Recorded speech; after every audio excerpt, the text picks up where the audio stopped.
Welcome to the TIMFD podcast. Today is my favorite day is about appreciating every day as it comes, no matter what life throws at us. We hope that this podcast speaks to you, and if it does, please like, share, and comment. Now let's find out why today is our favorite day this week. Well, David, welcome back. Thank you. I have a question for you, and it's very Another relevant question. for today. You bet. How did you think we come up with this stuff? What does the golden rule and the song "Not in My Small Town" have in common? Jason Aldean. Jason Aldean, I'm not yes. a country artist guy. Nope. Didn't really know much about the song. I know a little of some of his songs, but then suddenly this came out all over the news, and people are saying that they need to, cancel him. I'm going, who is this guy? What is this song? So I went and listened to it. I'm sure. Did you know about the song? Yep. Okay.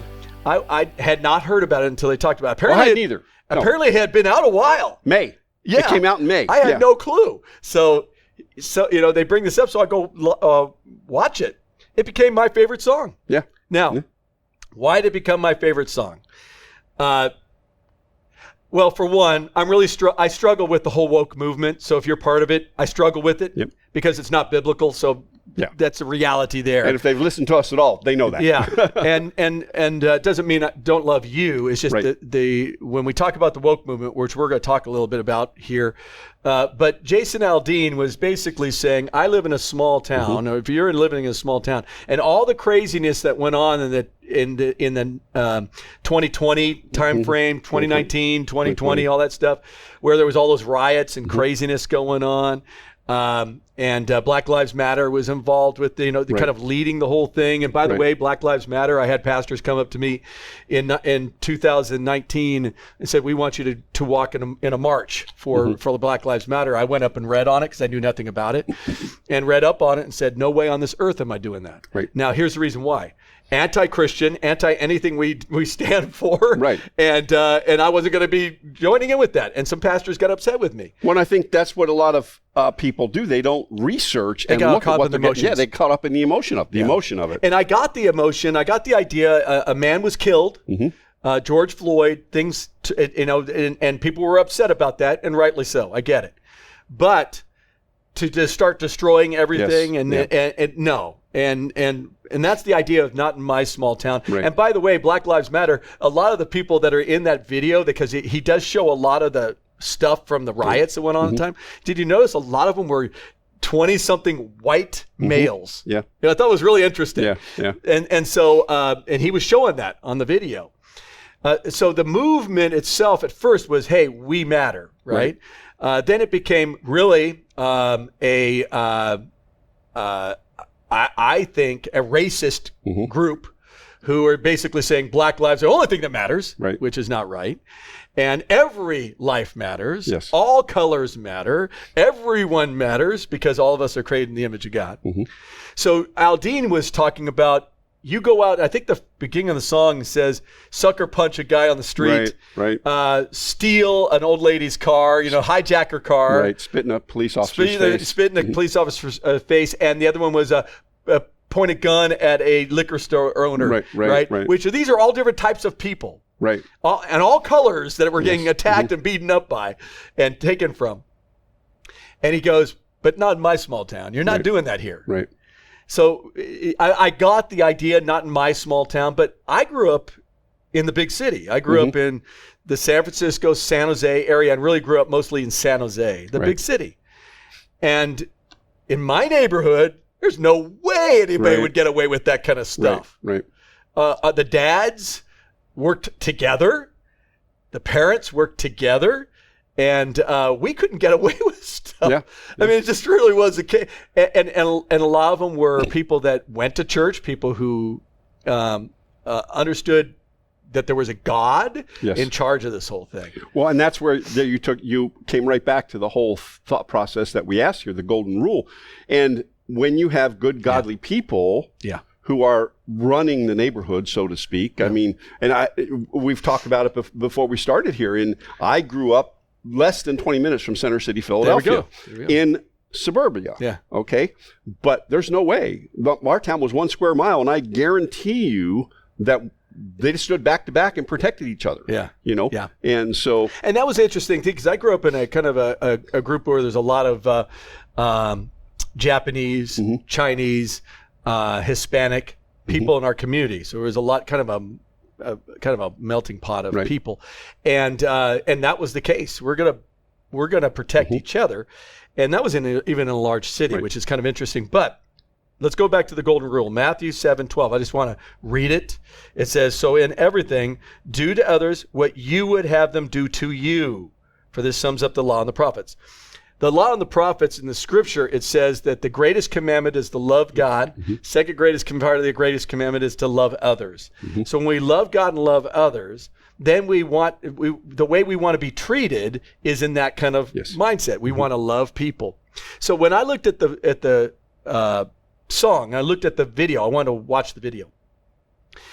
I could see where some people would go, ooh, what's going on here? Especially if God isn't in the picture. Yes. Because now you're saying, not in my small town, we'll take you out, kind of a deal. Right.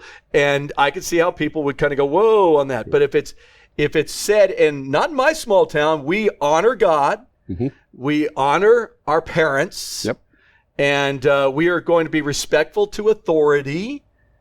And that's what I got from the song. We honor God. We honor our parents. We're respectful to authority. And so we're going to stand together. We're not going to have that happen. And it shouldn't happen in the big cities. And that's the thing here. Something is going on in certain cities, certain large cities that are, let's face it, more God is kind of out of the picture. A lot of liberation theology, that kind of thing out there. A lot more of a liberal point of view, politically, but also a liberal point of view biblically. And I don't. When I say liberal point of view, I'm talking non-Christian point of view. Honestly, it's not biblical. So you have that going on with the premise that we are there may be Christian churches there, but some of them are. They're not standing on the Word of God at all. No. So. The stance here is now, are we going to stand with God? Do we believe his word is the word of God? If we do, are we going to love God? And we love God by obeying his commands. And we're all imperfectly imperfect people, right? So the struggle is always, do I love God enough to obey him right now? And some days we don't, and some days we do because we're sinful people. But then how do we work through that? Right. And what I heard from Jason Aldean, and then he talked about it because people were trying to cancel him and all that kind of stuff, which is just foolishness and stupid. But the idea, what I heard from him was just respect. It was about respecting people, respecting authority, and not doing this in our cities. And honestly, pastors in downtown cities, in these, what I would call the ones that had a lot of riots going on in them, they need to start standing up. Some of the pastors in there, they stand up and start saying no to this. And you got to be able to sometimes say no to other pastors who are not going biblically. When I was asked to join in with the Black Lives Movement, and I actually had some other pastors come and get me, and we had a meeting with 4 of us, 2 black, 2 white. They called me and said, we want to talk. So we were talking. And it was all about the Black Lives Matter thing. And I went, guys, do you even know where they stand? Let's go to it. And all 3 of them were just so caught up in the emotions, they didn't want to look at that. Then when I said, here's a group that wants abortions to take place. They want the family to be destroyed. They want homosexuality to be something that's okay, or sex outside of marriage okay, or porn okay, all that kind of junk.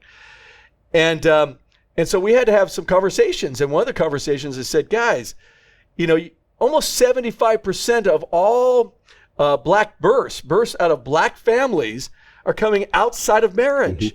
No, that can't be the case. So I went to the CDC and showed them, and they still didn't want to talk about that. And I said, why aren't you going to talk about this kind of stuff? If we're going to talk about justice, let's talk about justice from the womb to the grave. All of it, not just on the police thing. We got to deal with that. You have corrupt police, deal with them. But don't spit on everybody else. That's doing their job. The thing that I brought to them is that we're going to agree to disagree here, I guess, because I don't see it, guys. I don't see it. That does not make me a racist. No. Matter of fact, I think you may want to look at yourself. I actually brought up to one of the gentlemen and just said, he said, I don't believe that black people can be racist. That's what one of the guys said. Well, I said, well, non-biblical for one, because all sin and fall short of the glory of God. And by the way, I've ran into a lot of racist people in all different groups of people. It doesn't matter the color. No, it matters about the heart. Yes. So Aldean is speaking on a subject that should be important to every group of people in this nation and around the world. Yeah. We need to love God. We need to love each other. We need to respect each other. And we need to stand up for each other when things are going wrong. Like what happened with George Floyd. There's other circumstances going on there, but still, the guy shouldn't have had that happen to him. Okay? But to riot and destroy cities around the country for this, and you'll have I had a couple of guys, the pastors are with me saying, well, you don't know what it's like. And I go, well, I get that. You don't know what it's like to be in my shoes either. Right. When's the first, and I brought up to both of them, to the guys, I just said, when's the first white guy you actually met? Yeah. You know, and both of them told me not until they got to college. I just started laughing. I go, you only have one perspective, man. At least I have more than that. Right. You know what I mean? Right. So, and my town, my area did back us up and did say no. And we were respectful of authority. I remember one gentleman saying, well, you know, you don't know what it's like to be driving outside at night and being black. And I go, you're right. You don't know what it's like to drive out at night and being a young white guy with long hair. And he goes, what do you mean? I go, my dad said I needed to, if a police officer pulled me over, he goes, if you're going to wear that long hair, if you're going to have that long hair like that and be this beach bum, you know, kind of thing, then you better be ready. That if a police officer pulls you over, your hands better be on that steering wheel, and you better say yes, sir, no, sir, or yes, ma'am, and no, ma'am. And if you don't, that's on you. And I went, wow, okay. Yeah, we were taught that. Yes, because you could get shot. Yeah, it didn't matter. If you were disrespectful to a police officer back then, it could be Billy Club. But you also, but you could get shot, you get arrested. I mean, all this kind of stuff can happen. So you respect the authority, even if you think the person is wrong. I got pulled over, guys, one time for going 15 in a 5 mile per hour zone. Oh, no. I was so ticked when that happened. And I had my hands on the steering wheel. I was now in my early 30s. And I just sat there and went, are you kidding me? And, you know, he came over, I rolled down the window. He said, do you want my license and registration? Yes. Okay. It's in my glove compartment. I'm going to pull that out. And it said, you can see, gave it to him and put my hands back up there just out of habit. And he goes, do you know how fast you're going? I go, no, but I was in a 5 mile per hour zone that I didn't even know about. And he goes, you're going 15. I go, I just looked at him and said, you know what? You're the guy in authority. Yep. If you feel like you need to give me a ticket, give me a ticket. And he gave me a ticket. Oh, my goodness. I had to go to driving school. Oh. And I go to driving school, and I get in there. It's just funny. I get into driving school, and they know how fast you were, where you're going before you get in there. Yeah.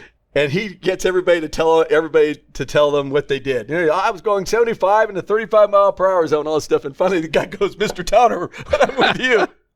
I was going 15 in a 5 mile per hour zone. The whole place just erupted laughing. And I didn't want to, get fined, so I took the class. Do I hate every police officer because that happened? No, not at all. Do I think that every police officer is a jerk like that guy was? Because he was. No, because I got pulled over again 20 years later. And when I rolled down the window, he goes, "Do you know how fast you're going?" Yeah, I was going 45 in a 35 mile per zone. I mean, look, the minute I heard your siren, I looked down and went, I deserve a ticket. And I said, I deserve a ticket. And he goes, wow, you know what?